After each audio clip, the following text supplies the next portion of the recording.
Hello, welcome to my channel. My name is Michelle. If you're just coming across my page for the first time, please do well to give me a like, share, and subscribe. Today, I will be sharing some of the documents that is needed to get your civil registry done here in Europe. As a foreigner living in Europe who recently got married in Europe, I'll be giving you some of the hints, some of the documents that you would be needing to get your civil registry done. And just so you know, the wedding videos are already up on my YouTube channel, so you can do well to watch the videos so you can get like a clearer understanding of what I'm about to say today. So let's get into the video. So these are the documents that you'll be needing. First thing first, you would need to have a valid passport or a resident card, depending on which your registry permit.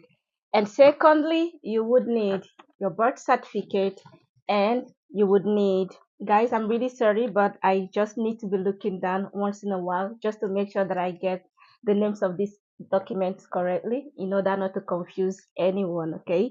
So you would need attestation of spinsterhood. And this is literally a document that shows that you've never been married, that you're single, and that you're allowed to get married to whomever, anywhere, because the law permits you to.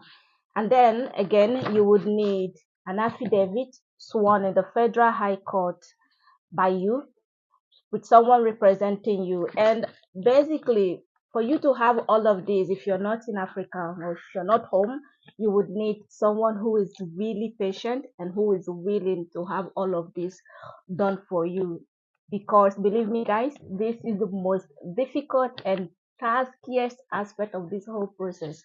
And now, once you have gotten the affidavit from the Federal High Court, you would need another affidavit. Again, I think there are basically up to three of them that you need to get. And after that, you would need to take all of these documents to the Ministry of Foreign Affairs in your home country. And now, the documents need to go to the Ministry of Foreign Affairs first before going to the Portuguese embassy. Keep in mind what is applicable in your country might be different from what is applicable in my country. And having all of these documents gathered can take up to 6 months. Why? You might want to know. This is literally because getting first of all, you would need an appointment in either of the places, either the Ministry of Foreign Affairs and the Portuguese embassy. And getting an appointment on the Portuguese embassy is the, I don't know, I lack words to describe the wait. It can take you up to 4 months, or maybe if you're lucky enough, you can take up to 3 months to get an appointment. And then after you must have taken the documents to the Ministry of Foreign Affairs, you wait for your appointment date to go to the Portuguese embassy.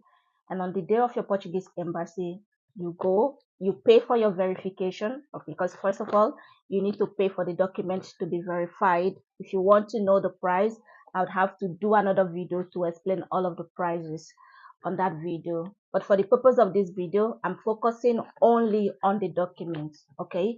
So once you have paid for your verification, you submit the document, and then they would let you know that the verification process alone can take up to 3 months for the documents to be verified.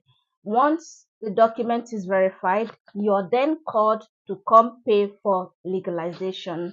And then you pay for the legalization. I think literally once you pay, you would get the documents the same day. It's legalized on the same day that you pay for the legalization, because the most difficult aspect is to have the documents verified. This is because they would need to take back the documents to the various offices where you took them from, just to be sure that it came from the right places and the stamps are actually from the right authorities. And once your document is verified, it's returned back to you. And be honest, because you got the document back from that place doesn't mean that it's over yet, because you will still need to go to your embassy here in Portugal. And when you get to the embassy, you would be required to get a certificate of marital capacity. It has a name in Portuguese, but the translation in English says it's certificate of marital capacity. You get that from your embassy, and they have the rest of the documents also authenticated. And after which you take the documents back to the registry. And when on getting to the registry, they would have to do their own verification again, which is basically done in your present. It's literally going through the documents one after the other just to make sure that they are all authenticated. They have stamps from the embassy, the Ministry of Foreign Affairs, your own embassy here in Portugal. And once everything is okay from their part, they would let you know that they would have to take the documents again to the ministry, the immigration, sorry. And then the documents at the immigration, to be honest, can also take a couple of months, which is the reason I'm honestly, from a friend to a friend, I'm advising that if you have like a wedding, so for instance, you want to have a wedding in December or September or anytime, you need to start planning like say 6 months ahead. Do not pick a date yet because anything can happen. The reason I said anything can happen is that, say for instance, your document is taken to IMA, and if for any reason any of the document has any issues whatsoever, you're going to start the whole process afresh. For instance, you need to get it. For instance, if your birth certificate has issue or any of the document has an issue, you need to go back to Nigeria. You need to get a different a brand new document again. And while you're getting that, keeping in mind that it takes a very long time to get the documents done, you need to pay attention on the dates, because as soon as the document goes above, I think it's 2 months or 3 months after it's legalized, it becomes invalid.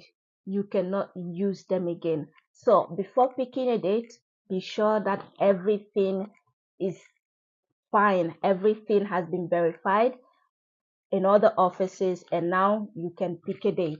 Okay, so back to the video. The document is sent to IMA. You wait a couple of months for the documents to be delivered back to you. And then if you're lucky enough and the immigration calls to tell you that, oh, the document has been verified, you would now have to pick a date. So then you can pick any day of your choice. The registry will be there to get you wedded at your own time and at any place of your choice. You can choose to have the wedding on the registry's office. You can choose to pick any place of your choice. Keep in mind the price varies. Okay, the price you pay in the office, at their office, is different from what you would pay when they are called to leave their office to your to the place of your choice. Okay, so that's basically all of it on this video. Thank you so much for tuning in. Thank you so much for staying with me till this time, and until then, I would see you in my next video. If you have any questions, you have any doubts, you have anything whatsoever that you want me to clarify, feel free to drop me a message on the comment section, and I will be more than willing to reply to whatever it is you want. Okay, thank you so much. I'll see you in my next video. Bye.